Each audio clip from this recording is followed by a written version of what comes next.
Happy Saturday, everybody. I just woke up from a nap. I'm not feeling great for some reason. I think the burritos didn't quite agree with my stomach. I woke up feeling acid reflux, as if I had almost vomited in my sleep.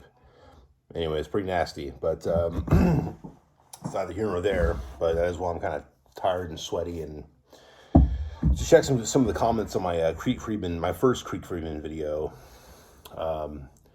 I've got a number of individuals who are commenting on the subject, and one had a very excellent question, which is, how do you know if somebody's African, right? Because, only so many people came over as slaves, and then they had a bunch of kids, and how do you really know? That's a great question. This is a great question in American history at large, not just, Native American freedmen ancestry, okay? Meaning the descendants of slaves that belonged to members of the 5 civilized tribes. Well, to give you guys an idea of how do you know that you even have native ancestry, that's really the best way to start the start the answer. So, the Final Dawes Act, which began I think in 1899 and ended in around 1918, roughly. I might be slightly generalizing my dates, but not by much. Again, I just kind of woke up. The Final Dawes rolls, like the Campbell Creek roll, for example. I know that the other 5 civilized tribes have the same type of roll, exactly the same type of roll, pretty much, when it comes to determining your ancestry at the time. And what they do is they have the individual, they have their usually their spouse and the children, however many kids you have in the house. And whether they're even your kids or not, they could be like your nephews or your ward. And what happens is each individual, it lists their parents, and it lists in the Creek rolls, it mentions the tribal town. So,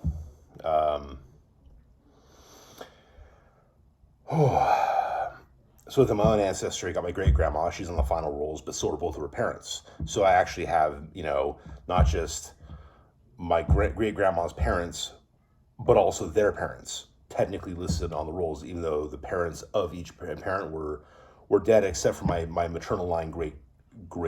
Hold on, wait a second. On the 1900 roll, my great grandma's maternal grandfather was still alive at the time, but shortly afterwards he ended up. By the time the Final Dawes roll By 1918, she was definitely long dead. He died. He was killed in 1904 by some white cowboys that he had employed, according to some of the family records that I have. And that's the whole thing. Is family records are going to be important in determining this. There are no birth certificates, marriage, death records, baptisms. None of that stuff is actually really documented in an official capacity in the Indian Territory prior to the state of Oklahoma becoming a thing. Before that, it was Indian Territory, so you had no state records.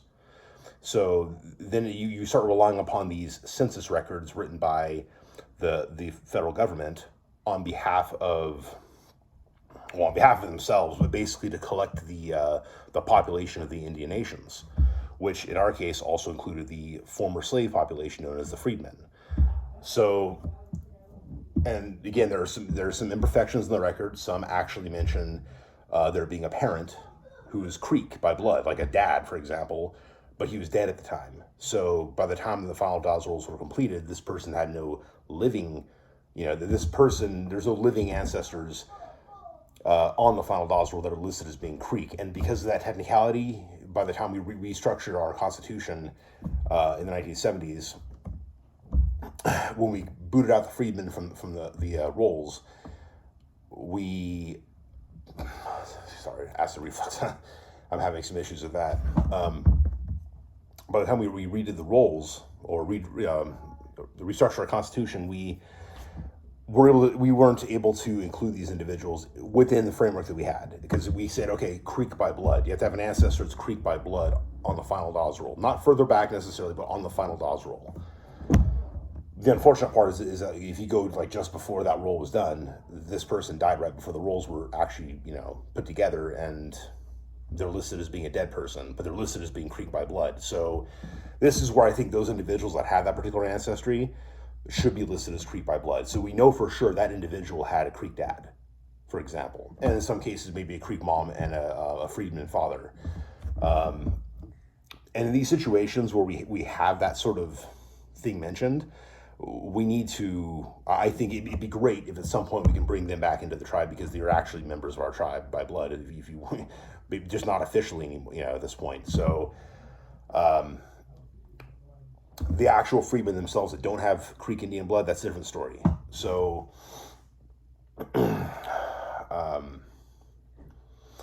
but either way, determining whether it's Native or African ancestry on the Creek records, you go before the Campbell Creek rule and you're dealing with just tribal town census records. And those tribal town census records, there was a 1900 census, federal census for the Indian population. Let me correct that for a second. There was, that did exist. So, and my great-grandma was also mentioned on that. So that's something to keep in mind, is that there was a federal census by that time for the Indian population, separate from the Final Dawes Act. But prior to that, there really wasn't. It was all just tribal town censuses done by the federal government for the members. But sometimes it does mention, like for example, it says Nero. I think one of them said Nero, a colored man. And in that situation, this guy is not Creek Indian by blood. He is a slave or a freedman. So, so you'll find these situations on the records, and you'll know, who it really is. But then you have records where it's hard to even trace your ancestors on these rolls, because trace back to these ancestors without supplemental records. Now, you see, I have a document called Proof of Heirship as to Loyal Creek Claim. The Loyal Creek payout roll began, I think, in 1904. And I have ancestors on that, whose ancestors had been loyal to the federal government during the Civil War. They've lost X amount of money because of losing this X amount of property. And so because they were loyal Creeks, they were expected to be paid for their losses. And in like 1950, I think it was, my great-grandma is listed as an heir to several individuals. Now there's one record where it's like, okay, Jacob Knight is not the son of William Knight. Okay, not our Jacob. Our Jacob was the uncle of that Jacob that was the son of William Knight. Okay, my Jacob Knight is the father of Sally Knight, who's the mother of Effie McKella, being my great-grandma. My Jacob Knight was the son of Nottawaki, son of Hopeth Harjo, and Hopeth Harjo and Jacob Knight were both loyal Creeks. Jacob Knight was a child at the time. Then you have, that Jacob had a brother named William who had a son named Jacob. Now, unless we're somehow the heirs of that Jacob as well, which is possible, because if you look at Waxy Harjo being no relation to Hopeth. Okay, Harjo wasn't really a surname at the time; it was a descriptive. Crazy or recklessly brave or excitable. That's what the word meant. Anyways, Waxy Harjo being the father of Martha, being the mother of both Jenny Argy and Sally Knight by different marriages. Okay, so Jenny Argy had no kids. So that means that Sally's daughter Effie became the heir. That's how that worked. So because we have some of these records, and again, there's some imperfections in some of the records. I've had to correct some of this. Okay, because it mentions Jenny Yargy, or Jenny Wind, now Yargy. Well, I'm sorry, Jenny Wind was the mother of Lonnie Bruner on the 1904 roll. Lonnie Bruner, not the daughter of my Martha. Okay, my Martha is the mother of Jenny Yargy, who was born Jenny Yargy and who died as Jenny Yargy. Okay, so I found an oil pump in Okiwa that actually had Jenny Yargy's name on it. So, interestingly enough, so that's probably where some of our minuscule oil money is coming from. I mean, minuscule. We were not getting that much money. My mom isn't anyway. She's the one who is the current heir. When she dies, I'll be getting what little money she gets from the oil. But but even then, the Loyal Creek rolls are kind of like a census, if you will. Okay, here, this is you. This is the property you lost, and then later on it mentions your descendants. So, but you take these same individuals and find them on, like, say, the Arbika roll. That's where Jacob came from. Okay, and when he was listed as a I realize because there's a number for the individual on the Little Creek roll, and the proof of heirship has the same number. If you look at the actual Little Creeks at the time of the Civil War, like let's say 1863, you've got Jacob is not listed as Jacob Knight. He's listed simply as Jacob. Okay? His father, Nottawaki, was actually dead at the time. Hope Harjo was listed because Hope Harjo was still alive at the time. But let me think. I'm just remembering how all this stuff worked, and so that's ultimately how we discover, which ancestors were Creek. We could find Hope Harjo and Jacob Knight, listed on some records. We find Nardawarki listed on the Sawakolo records, but then all of his children are listed as being from Arbika. And even he's listed posthumously as being at Arbika. Sawakolo also was sort of it became kind of an extinct town. Like its structure no longer existed. Some of the people still existed, but the structure was basically gone. Like it ceased to exist as a tribal town. So I see why Nottawaki would be listed as being posthumously at Arbika. So, but I'm pretty sure it's the same dude. In some instances you can't totally tell, but in this case I'm pretty sure it's the same dude.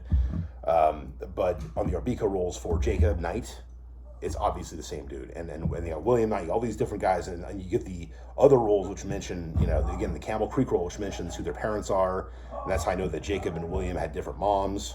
I'm pretty sure that's Jacob. Nottawaki had 2 wives simultaneously because some of these children were being born staggered to these different moms. So I think William was the half brother of Jacob. I began working from memory and I just woke up. So census records, Campbell roll, federal census, proof of heirship documents. These are the only ways to really trace your ancestry within the Creek Nation, unless you have ancestors that were important historical figures like the Perrymans, the McIntoshes, individuals like that who were actually chiefs of the tribe. Not just pre-removal, but also post-removal. They were very important in the tribal doings. So, hope that answers your guys' questions. If those of you who have that question, it is a very, very good question. But so yeah, it's hard to even trace actual Creek by blood beyond a certain point. Okay, I can only trace pre-1800 by tracing back to Chief Benjamin Perryman. Beyond that, I have no other ancestors that I can trace back to reliably before that, within the tribe. So, but after that, I could definitely trace reliably. It's just you're missing. I don't know who Martha's mom was. I know that according to the proof of heirship, Waxy Harjo was her father. I don't know who the mother was. Okay, I'm not even sure when Martha died. All I know is that by 1900 she was dead. Okay, and that's because on her daughter's records it mentions the mother as being dead. So. Anyways, guys, hope it answers any questions. Please let me know if you have any more, and I will try to get back to you as soon as I can. This is a very important topic, ancestry and also the Freedmen issue. So I'll be happy to answer any questions as best I can. If I don't know something, and it's a pretty important issue, I will be sure to investigate it further because this has to do with me, my ancestors, and my descendants, and the same with the rest of you who are citizens of Muskogee Creek Nation. So. Anyways, and also those of you who are freedmen who may never become citizens of Creek Nation again, possibly. And, that's a controversial issue right now, but it really is for us in the tribe who are citizens by blood to make that decision. I do not want the federal government making that decision for us. I definitely don't want the Freedmen Association to successfully sue against us and regain citizenship, because that alone undermines our sovereignty as a nation, as a tribe. Anyways, I'll talk to you guys later. Bye.